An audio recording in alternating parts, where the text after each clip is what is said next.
Mirror Talk Episode 5 Lost in Translation, when meaning misfires and understanding unravels. Welcome back to Mirror Talk, the language of the nervous system.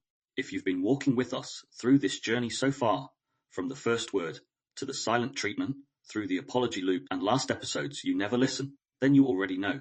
Communication is never just about words. It's about states, about safety, about how our biology listens long before our mind begins to interpret. In the last episode, we uncovered how defensiveness filters meaning, how two people can be speaking the same language yet live in two entirely different conversations. When our nervous systems tighten, when the body armors up, even the most heartfelt truth can sound like a threat. The phrase, "you never listen," became a window into projection, pain, and protection. It showed us how often what we accuse others of is what we're trying to express from within. Today, we take that insight further, because sometimes it's not defense that distorts understanding, it's difference. Not resistance but wiring, not unwillingness but mismatch. Welcome to Lost in Translation, an exploration of why we misunderstand each other, even when we're trying our best to connect. This is an episode about those moments we've all lived through. I didn't mean it that way. That's not what I said. Why are you taking it so personally?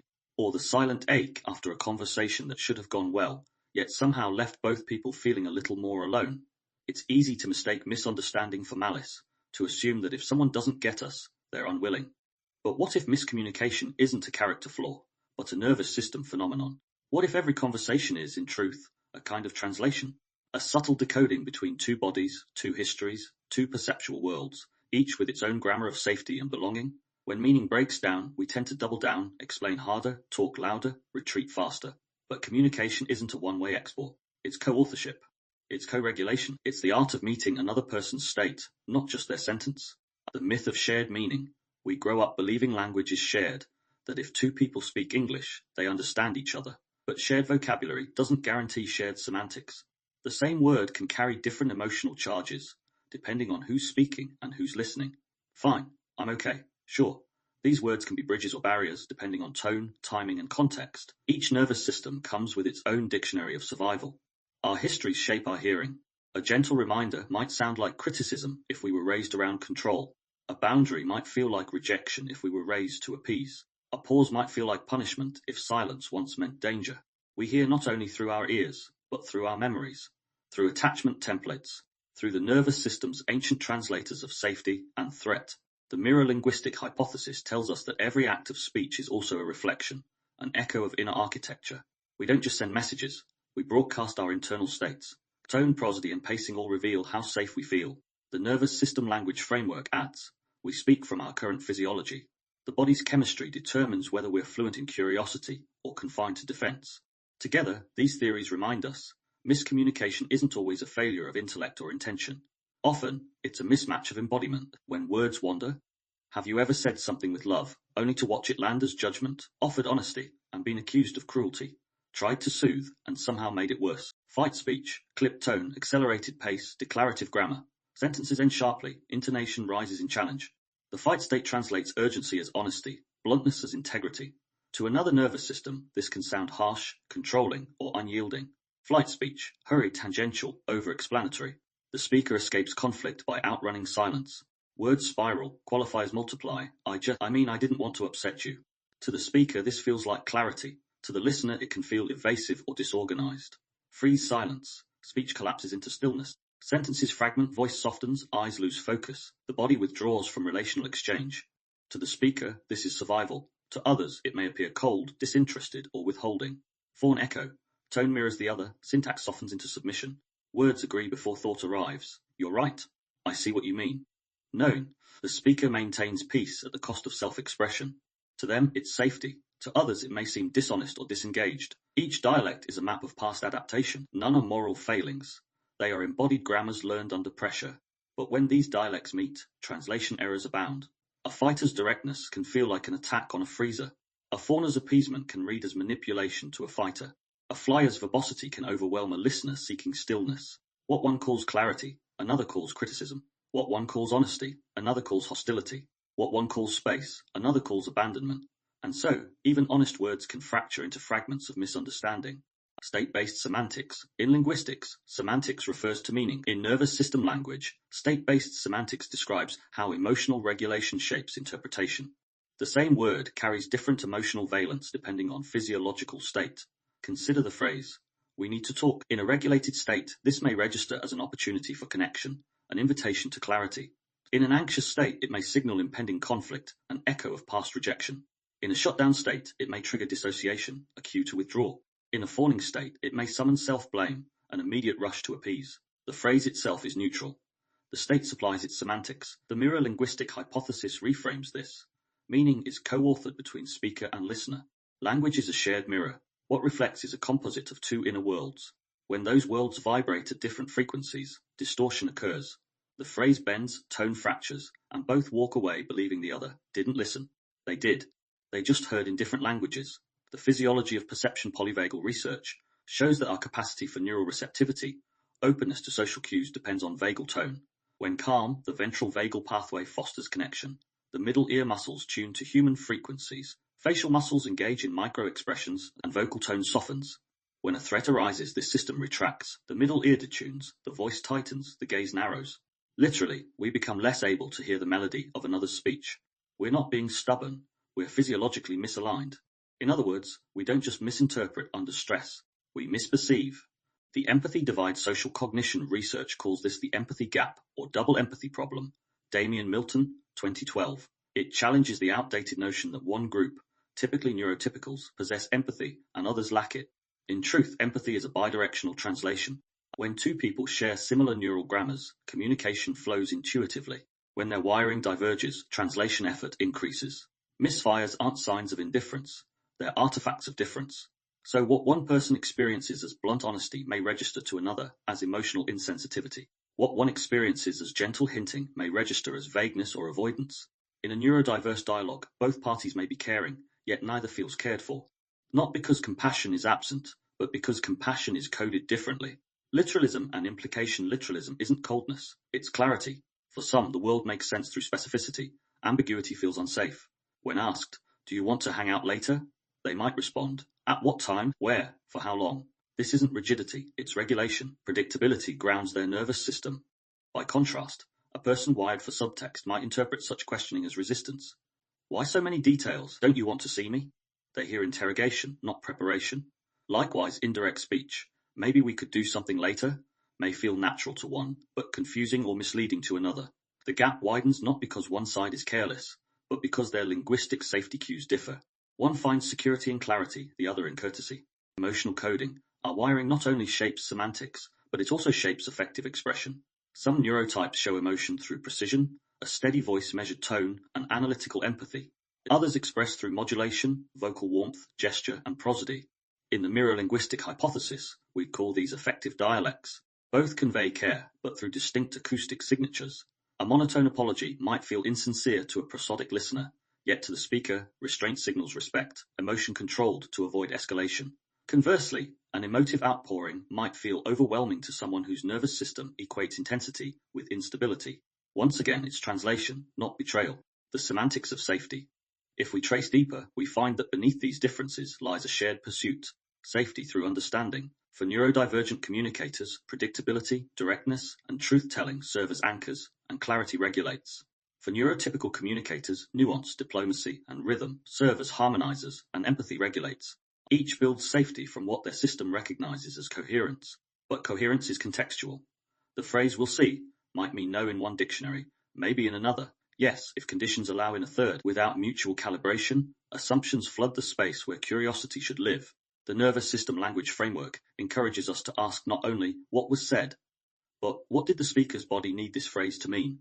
Words are strategies. Every choice reveals a regulatory attempt. When we realize this, our listening deepens. We stop treating differences as defiance and begin reading them as data. From misfire to map, in neurodiverse relationships, whether romantic, familial, or professional, conflict often arises not from opposing goals, but from mismatched decoding. One person relies on explicit language, the other on implicit cues. One values truth as accuracy, the other truth as harmony. To bridge this, we can build a translation map, a shared lexicon of how each person encodes intention. Ask, when you say fine, what does that mean for you? If you need space, how will I know it's not rejection? What kind of tone feels safe for you in hard conversations? These questions turn friction into a framework. They transform confusion into collaboration. The key is curiosity, not correction. Translation requires suspension of judgment. We learn their dialect rather than expecting fluency in ours. Mirror linguistics in neurodivergence. From the mirror linguistic hypothesis perspective, miscommunication between neurotypes illustrates how meaning is emergent, not static. Language is not a container, but a mirror field, reflecting both parties' cognitive architectures. When two mirrors face each other, infinite reflections arise. Each sentence multiplies interpretations. To create coherence, one must tilt, adjust the angle, shift the stance, and change the phrasing. This is emotional geometry, aligning reflective surfaces until light passes through cleanly. Neurodivergent neurotypical translation is the practice of tilting mirrors consciously, adapting syntax, slowing pacing, and clarifying intention. It's not compromise, it's craftsmanship. The cost of assumption. Many translation breakdowns stem from assuming shared context. We believe our words are universal when they are in fact idiosyncratic. To a literal thinker, "I'll be there soon" may mean exactly 10 minutes. To another, it means sometime within the next half hour. When the former waits 15 minutes, they feel disrespected. When the latter arrives, they feel punctual. No one leaves. The metric of soon differed. If we treated conversation as cartography, each word a coordinate, we might realize most disputes aren't moral, but mathematical. We're standing in slightly different spots on the same map, arguing over perspective. Practice. Cognitive calibration. Try this reflection practice. Cognitive calibration to bridge neural noise. Identify your default decoder. Ask, do I listen for logic or for tone? Do I prefer clarity or courtesy? Do I infer or do I inquire? 2. Map your partner, friend, or colleague decoder. Notice their cues. Do they clarify repeatedly? Literal. Do they soften statements? Contextual. 3. Create shared glossary. When miscommunication occurs, name it. When you said X, I heard Y. Is that what you meant?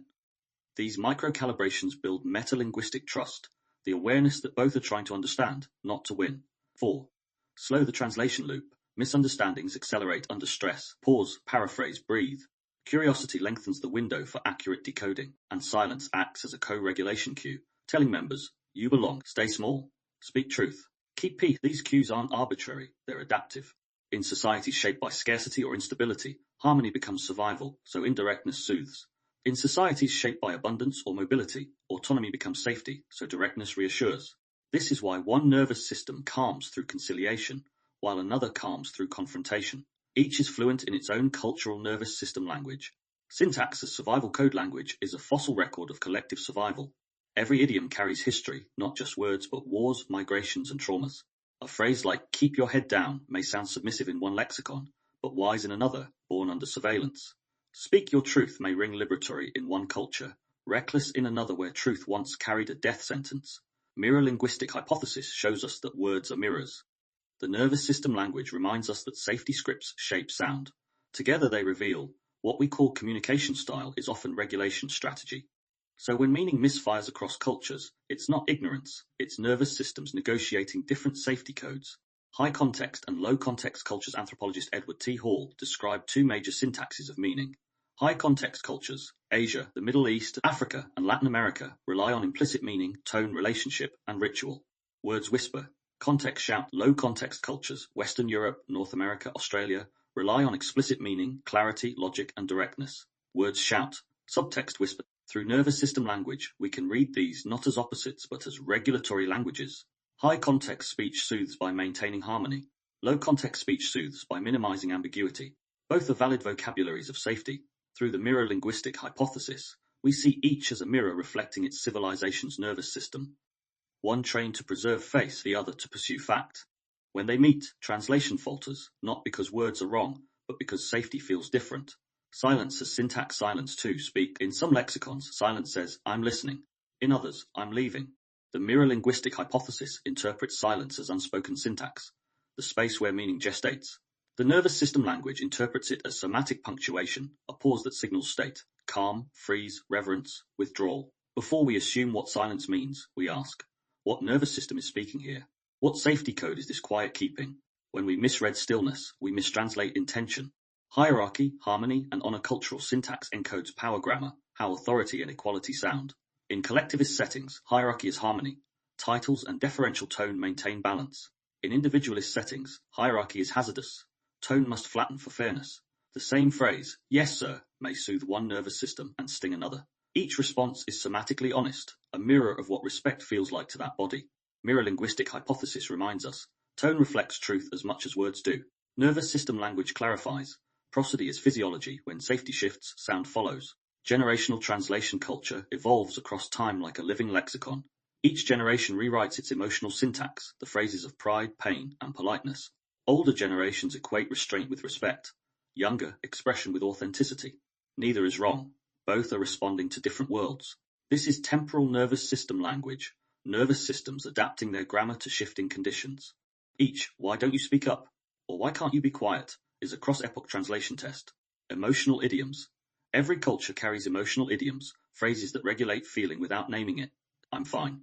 Maybe later. Bless your heart. Don't worry about it. These aren't statements, they're state stabilizers. In the mirror linguistic hypothesis, they mirror relational boundaries. In the nervous system language, they modulate physiological arousal, softening spikes, signaling safety. But when idioms migrate, they mutate. Bless your heart may heal in one hemisphere, sting in another. Translation requires bilingual empathy, the willingness to ask, not assume. Practice. Decode before you defend. Next time a phrase lands wrong, pause before pathologizing. Ask, what nervous system rule is this obeying? What cultural mirror is this reflecting? Then mirror it back. When you said X, did you mean Y? That single act trumps a misfire into a meeting. Curiosity is the bridge between syntaxes, the mirror linguistic insight. Through the mirror linguistic hypothesis, form a sentence. By the time words arrive, the feeling may have shifted, surged, or shut down. This lag creates fundamental misalignment, moments where words misrepresent state, not from deceit but delay. Picture an argument. Someone asks, "Are you angry?" The chest tightens, the throat burns, but the answer is automatic. "I'm fine." It's not a lie, it's latency. The emotional current outruns expression. When arousal spikes, the brain's translator, the prefrontal cortex, falters. Syntax fragments, tone slip, meaning becomes Morse code. This is why heated conversations so often end in confusion. Each person believes they've been clear, yet neither was truly present. Real-time regulation restores fluency. Before replying, breathe until your words match your body. Speak once your syntax can hold the truth. "I'm upset, and I want to say this well. Can we pause for a minute?" That sentence, offered with pacing, becomes a bridge, not a barricade. The mirror effect, when tone betrays text. Sometimes misfire isn't in the mind. It's in the mismatch between language and delivery. Consider, "I'm not angry," shouted through clenched jaw. The vocabulary denies, the voice confesses. In these moments, physiology outvotes semantics. The body speaks before belief. Listeners may not pass the words, but they feel the energy. Tone, pace, posture, these are the body's syntax. They carry data words cannot. When these cues contradict content, people trust the frequency, not the phrase. This is the essence of incongruence, when expression and emotion diverge. It's not hypocrisy, it's dysregulation. The speaker isn't lying, they're leaking. Repair begins with congruence, allowing truth to catch up with tone. I can feel there's still tension. I'm trying to say I'm not angry, but my body's not convinced yet. Honesty in form breeds trust in content. The mirror clears. Meaning is co-created, not contained. No sentence survives contact with another human intact. Meaning doesn't live inside words like coins in a pocket. It emerges between people, in reflection, in return. It's a process, not a product. This is the mirror function of dialogue. Every conversation is a shared construction site. Each speaker lays bricks of thought. Each listener supplies mortar of interpretation. Misunderstanding happens when one builder assumes the structure is finished, while the other is still framing the walls. To sustain coherence, we practice translation checks, small calibrations that anchor mutual reality. Try feedback phrases like, "How did that land for you? What did you hear me say? I want to check I came across clearly. Did that sound how I meant it?" These questions aren't self-doubt, they're self-awareness. They replace assumption with attunement. In doing so, they regulate both bodies. The act of asking is a safety cue. It says I value connection and to be understood over ego. When people feel invited to clarify, defense melts. Coherence grows. How misfire feels. The architecture of misfire is not just intellectual, it's sensory. It's the tightening throat mid-argument, the tunnel vision during critique, the flash of heat when someone gets it wrong. It's the moment you start rehearsing replies instead of receiving meaning. These cues are data. The body signals before the mind realizes it's translating through tension. The skill is learning to spot the symptoms. Short breath leads to reaction forming faster. Together, these steps form a living rhythm. Clarify to confirm to co-regulate, and clarify again if needed. Each loop builds fluency, not just in language but in relational tempo. Over time, this becomes intuitive, not a script but a stance. Think of it like tuning instruments in an orchestra. Each adjustment brings you closer to harmony. Conversation becomes music again, imperfect, improvisational, but resonant. When both speakers trust the process, tension becomes texture, not threat. Conflict becomes conversation. Misunderstanding becomes material for meaning. Journaling cue, bridging the gap. What phrases help me bridge the gap between my truth and their understanding? Reflect on sentences that soothe, not silence. Words that explain, not excuse. Notice which tones invite dialogue and which shut it down. Write them down. This becomes your personal lexicon of repair, a nervous system phrasebook. Over time, you'll recognize your go-to translators, the phrases, metaphors, and rhythms that carry your meaning with the least distortion. Fluency isn't found, it's formed through feedback. Closing reflections coherence doesn't mean perfect agreement. It means mutual reality, the shared sense that both hearts were heard, both meanings met halfway. The coherence loop trains us to slow language to the speed of understanding, to let the breath edit the reaction, to value alignment over eloquence. With practice, it reshapes the nervous system's default, from defend to discern, from correct to connect. So next time a sentence goes sideways, don't panic it, don't prove. Pause, clarify, confirm, co-regulate. Each loop teaches your body that misunderstanding is not failure, it's an invitation. The goal is not flawless speech, but faithful reflection, from words to waves. Now that we've rebuilt the bridge cognitively and conversationally, it's time to look beyond the spoken surface into the subtler field, where meaning still moves even when mouths fall silent. Coherence doesn't end in words, it extends through tone, symbol, and silence, through the invisible signals our nervous systems exchange across rooms, screens, and timelines. In the next part, we'll explore how resonance travels without sound, how messages carry mood, how text evokes tone, and how even a pause or punctuation can mirror a state. Because communication is more than conversation, it's a connection felt through reflection. Next, we enter embodied resonance, tone beyond the tongue, where we'll trace how language, whether spoken or typed, still speaks through the body, and how awareness of these unseen frequencies transforms every exchange into a chance for safety, empathy, and attunement. Embodied resonance, tone beyond the tongue, how meaning travels without sound. Even when we're silent, the body listens. Even when the voice is distant, tone travels. We often think communication ends at the edge of speech, that resonance requires vibration, and that empathy depends on hearing. Yet in our modern world, most of our conversations are wordless in sound, typed, read, scrolled, or seen. Still, they strike. A single sentence on a screen can make the heart race. A pause in a message can flood the stomach with dread. A cold K can slice through safety like a blade. Why? Because the nervous system translates everything. This is the heart of the mirror-linguistic hypothesis. Meaning is not merely decoded, it's mirrored. The brain reads state before it reads syntax. Every interaction, spoken or written, is a mirror in which the nervous system searches for safety, belonging, or threat. Even pixels carry prosody. Another angle leads to conversational expansion. Tone online is not decoration, it's directionality. It tells the nervous system whether to lean in or armor up. Embodied reading, physiological reactions to written language. When you read, your body narrates, heart rate shifts, breath changes, muscles prime. Studies in embodied cognition show that language activates motor and emotional regions linked to its content. Reading grasp lights the hand cortex, reading fear activates the amygdala. So when you open a message and feel a rush, heat, sting, constriction, that's the neural simulation of experience. You're not just decoding symbols, you're living their implications. The mirror-linguistic hypothesis sees this as proof that meaning is multi-sensory entanglement. The body mirrors what the mind models.